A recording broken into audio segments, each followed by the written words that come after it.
Stuck in a toxic cycle, I fear I made my boyfriend abusive. You know I wish you succeeded in your suicide attempt, he yelled during our brutal fights. After years of emotional chaos together, can our love survive this? Should we finally let go?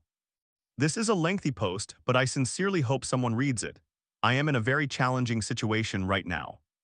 I am 21 years old and female, and I have been in a relationship with my boyfriend, who is 20 years old and male since we were both 15.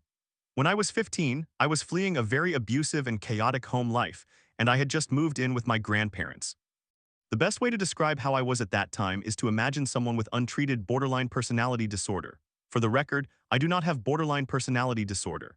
They do not often diagnose it in children because the symptoms usually mellow out into adulthood, which is what happened for me. I experienced explosive anger, felt extremely insecure and jealous, had a very anxious and disorganized attachment style, and frequently engaged in self-harm. Not long after my boyfriend and I got together, we had an argument and he ended our relationship. That same night, I attempted suicide. I remember seeing him in the hospital when I was drifting in and out of consciousness. I can only imagine how traumatic this must have been for him as a 15-year-old. It was entirely not his fault, but I believe that he probably carried a lot of guilt due to the timing of the incident. I recall that he used to have nightmares about me attempting suicide again.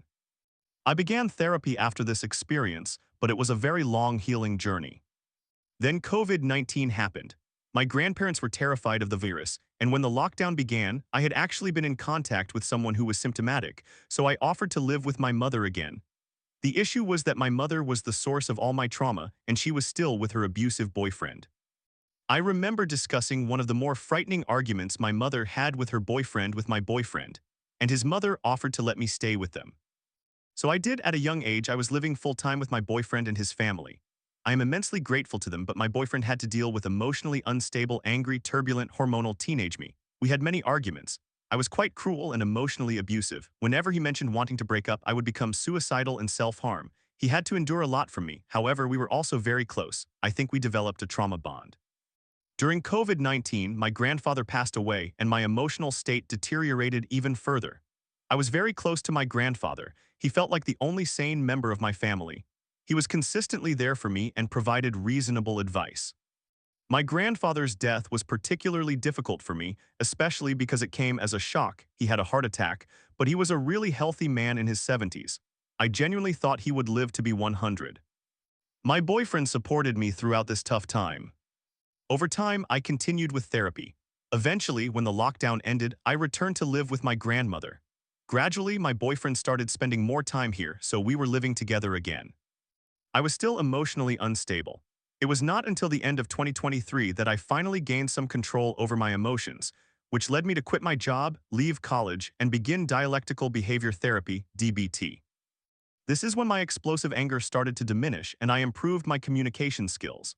Admittedly, I am still not perfect. I continue to struggle with the push-pull dynamic in our relationship where he becomes avoidant during arguments and I want to talk and resolve things quickly. I still tend to get defensive and I can be quick to become irritated and frustrated, though not to the extreme of shouting and screaming as I once did. Sometimes I say hurtful things. I am far from fully healed. I do my best to utilize nonviolent communication techniques, but I can lose sight of that quickly. Strangely, I have noticed that I have recently become avoidant myself. I am a definite people pleaser. I frequently compromise my own wants and needs to keep him happy, which leaves me feeling resentful as though I am putting in the majority of the effort. If I suspect that a conversation will upset my boyfriend, I often choose to avoid it or fail to be completely honest due to my fear of his reaction. I am afraid he will become cold and withdraw, which he often does. I dread how long his emotional withdrawals will last, as sometimes our disagreements can persist for days. During calm conversations, everything goes well, but our discussions often escalate due to either my behavior or his. I have been asking him to express his emotions more openly, and I can tell he is making an effort. He just struggles to do it effectively. I feel like he rarely takes responsibility for his own feelings, which frustrates me as I often feel blamed. I believe that when he feels insecure or jealous, instead of addressing those feelings, he can become controlling or punitive towards me. I will provide a few examples. I recently discovered a new online social group on Discord, and he has become frustrated with how much I engage with these people. He claims it is because he wants quality time with me, but I have genuinely been putting in a lot of effort to ensure we have quality time, which he has acknowledged and expressed satisfaction with, yet he still reacts with jealousy. There was one instance where I could not sleep and got out of bed. He asked me where I was going, and I replied that I was going to play a game. While I waited for the game to load, I opened Discord and started having a debate with someone. About 15 to 30 minutes later, he came in, saw that I was on my phone on Discord, and became furious. He accused me of lying to him, slammed the door, and threw my makeup on the floor. Whenever I attempt to discuss this event with him, he admits that his reaction was not appropriate, but then immediately offers his perspective on why it upset him, which makes me feel like he is blaming me. I do not know if that makes sense. It feels like an "I'm sorry, but." Another issue is that I have been expressing a desire for more autonomy and independence, considering we spend every day together. I want my free time to genuinely feel like my own. Recently, he informed me that when his work schedule changes, he will have weekends off and expects these weekends to be our default time together. I agreed that we could spend most of the weekends together, but I mentioned that there may be times I want to see friends or family for an event occurring on the weekend. He said that would be acceptable, but he would feel upset when I asked to do so. While that seems normal, like he is merely expressing disappointment, my concern is that he really means he will become cold, angry, and emotionally withdraw from me. For example, when I informed him I would be on Discord one night, he reacted very negatively. It felt as if I became repugnant to him and he could not bear to talk to me, look at me, or touch me. This is a reaction I dread, so I often avoid asking. I do not know if I am being dramatic, but it feels like his emotional response is a threat, so I refrain from asking or spending weekends without him. I have hardly been on Discord recently because of how he sometimes reacts. Some days are fine, while others are not, but I feel guilty whenever I want to use it and often choose to abstain. I cannot tell if his reactions are a form of punishment to coerce me into avoiding Discord or if it stems from my people-pleasing tendencies and inability to cope with his bad moods. It also troubles me that I feel the need to ask for permission in the first place. The fact is, he has never explicitly stated that I need to seek his permission. I just sense that I must do so to make it easier for him and alleviate my feelings of guilt. Additionally, he has been quite cruel recently. We had an argument 2 days ago that escalated to a point where I cannot even recall how it started. It transformed into a tremendous discussion about our entire relationship. During that fight, he made comments such as, "You are going to make me snap. I am going to kill you one day." He also recalled my past self-harm behaviors, stating that it was my fault. When I attempted to express that this was manipulative, he countered by saying, "You know, I wish you had succeeded in your suicide attempt, as my life would be a lot easier right now." All of these remarks about my life are genuinely scary and threatening. However, I also recognize that they were made out of anger, so I do not genuinely feel afraid for my life. After he made the suicide comment, I broke up with him. He then proceeded to pack his belongings while trashing my house, pouring the garbage on the floor, pulling all my clothes out of the drawer, and knocking everything off the table, spilling drinks on the floor and ruining my favorite slippers. This is not the first time he has been destructive towards my belongings. He has previously pulled down my curtains, torn wallpaper off my wall, and burned my favorite teddy bear with a lighter. Although he has never physically hit me, he has poured drinks on me, thrown objects at me, and at times postured in a threatening manner that made it seem like he would strike me, though he has not done these things recently. The difficulty I am experiencing stems from the fact that I feel I provoke many of his reactions. While I am not as explosive as I was in my youth, I do become angry and frustrated. It is rare for me to remain completely calm during an argument. I tend to adopt a negative tone and can be sarcastic.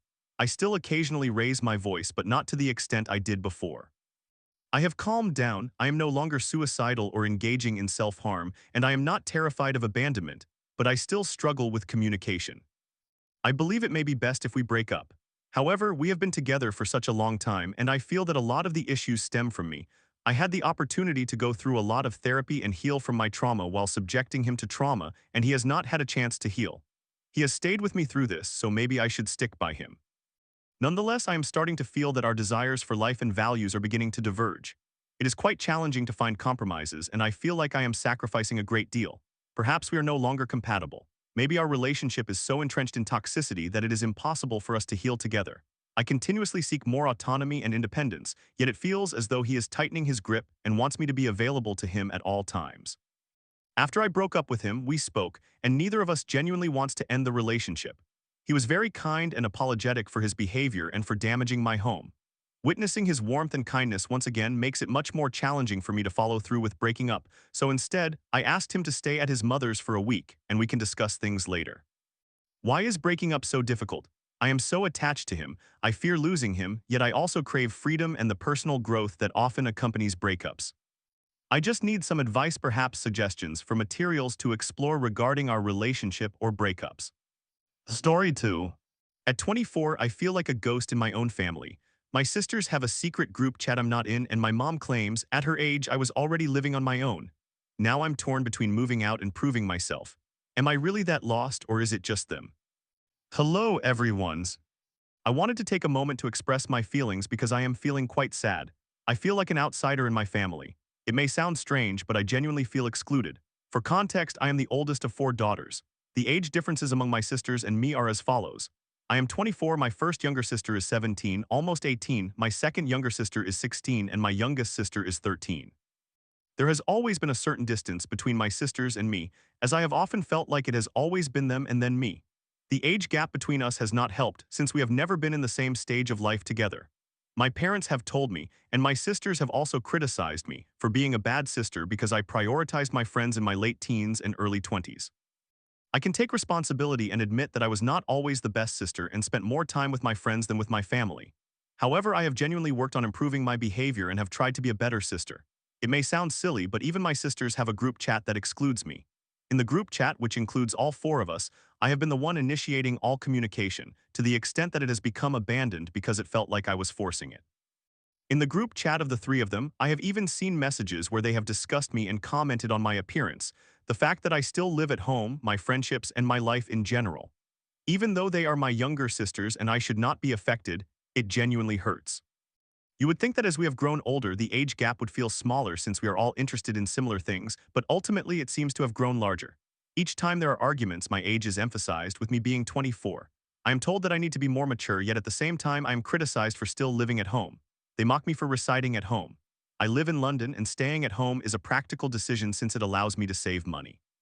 My father does not mind my staying at home, and I contribute financially. While my ideal choice would be to move out, the high rental prices significantly influence my decision to remain at home.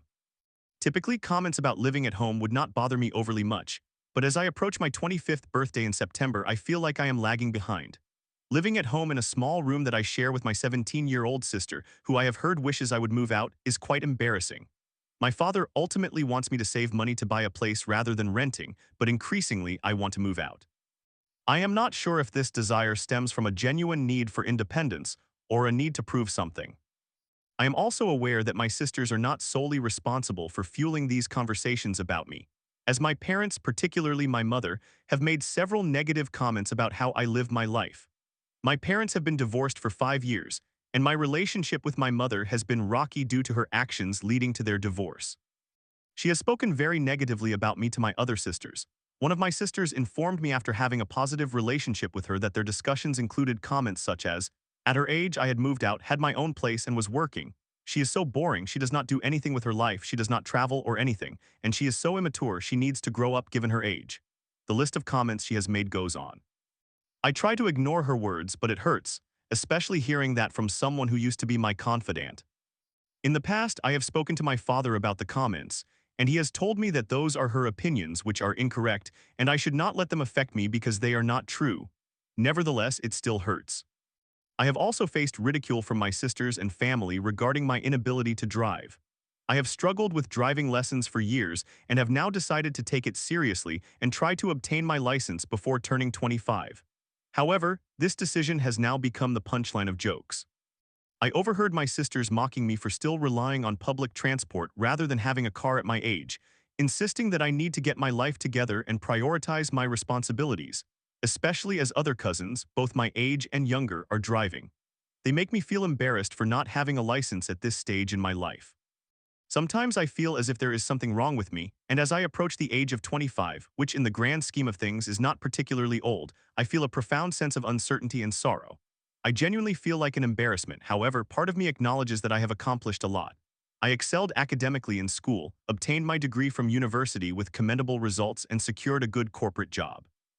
Although it took me a while to reach my corporate role, and I have been working in retail since I was 16, balancing my studies for A-levels and my degree while working part-time, I still feel that I performed admirably, even though I began my corporate position later than I desired.